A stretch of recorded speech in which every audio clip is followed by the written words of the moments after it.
Viral audio میں آواز governor ہی کی ہے لیکن سیاق و سباق سے ہٹ کر کچھ ایڈیٹنگ کی گئی، ترجمان کا رد عمل آ گیا۔ مسلم لیگ نون کی پارلیمانی پارٹی نے وزارت عظمیٰ کے امیدوار کے لیے شہباز شریف کی منظوری دے دی۔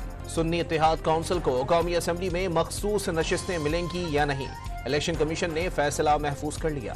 پی ٹی آئی رہنما بیرسٹر علی ظفر نے مخصوص نشستیں نہ ملنے کی صورت میں سپریم کورٹ سے رجوع کا اعلان کر دیا۔ کہیں ایسا نہیں کہا کہ مخصوص نشستیں نہیں چاہیے، سربراہ سنی اتحاد کونسل حامد رضا نے وضاحت کر دی۔ پی ٹی آئی اور سنی اتحاد کونسل نے نئی قومی اسمبلی کے پہلے اجلاس میں شرکت اور بھرپور احتجاج کا فیصلہ کر لیا۔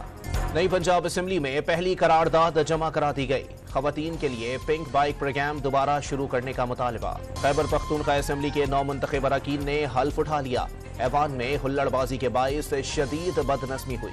بلوچستان اسمبلی کے نومنتخب ارکان نے حلف اٹھا لیا، شہداء کے ایصال ثواب کے لیے فاتحہ خوانی بھی کی گئی۔ آرمی چیف سے پولیس افسر شہربانو نقوی کی ملاقات، سپہ سالار نے خاتون کو ہراسانی سے بچانے پر تعریف کی۔ اور 29 گھنٹے سے جاری موسلادھار بارش سے گوادر میں تباہی مچ گئی، کئی مکانات مسمار، شہری بے آسرا۔